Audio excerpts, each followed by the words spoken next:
আমরা তো ময়দা আর ডিম দিয়ে কেক বানিয়েই থাকি, কিন্তু আজকে আমি ময়দা এবং ডিম ছাড়া হেলদি কেক কিভাবে বানানো যায় সেই রেসিপিটাই শেয়ার করব। এখানে আমি 1 কাপ মতো সুজি নিয়ে নিলাম ফার্স্টে।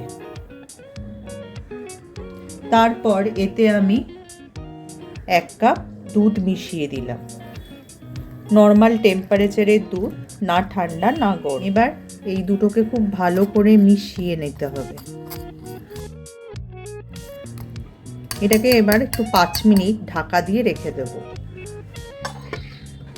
এবার 5 মিনিট হয়ে গেছে। এর মধ্যে আমি 1/2 কাপ মতো গাজর গ্রেট করে রেখেছিলাম, সেটা মিশিয়ে দিই। এবার এই গাজরটাকেও মিশিয়ে নেব। 2 টেবিল চামচ মতো গুঁড়ো দুধ অ্যাড করে দিচ্ছি। আমি ব্রাউন সুগার ইউজ করছি। ব্রাউন সুগার 1/4 কাপ অ্যাড করে দিলাম। তারপরে এই সবগুলোকে একটু মিশিয়ে নিচ্ছি। এতে আমি 1/4 কাপ তেল অ্যাড করে দিলাম। সামান্য একটু বেকিং পাউডার অ্যাড করে নিচ্ছি। বেকিং সোডা অ্যাড করে দিলাম। সবগুলোকে ভালো করে মিশিয়ে নেব।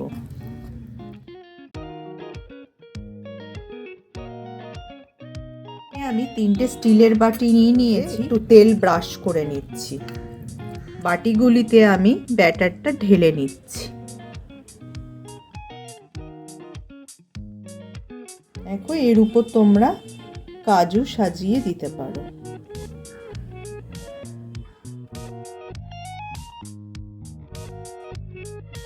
এবার গ্যাসে কড়াই বসিয়ে তাতে একটা স্ট্যান্ড রেখে বাটিগুলিকে সাজিয়ে দিতে হবে। 8 ঘন্টা এইভাবে ঢাকা দিয়ে রেখে দিতে হবে।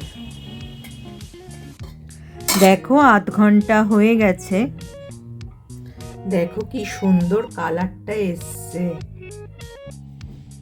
সফট আর দেখতেও কি সুন্দর হয়েছে।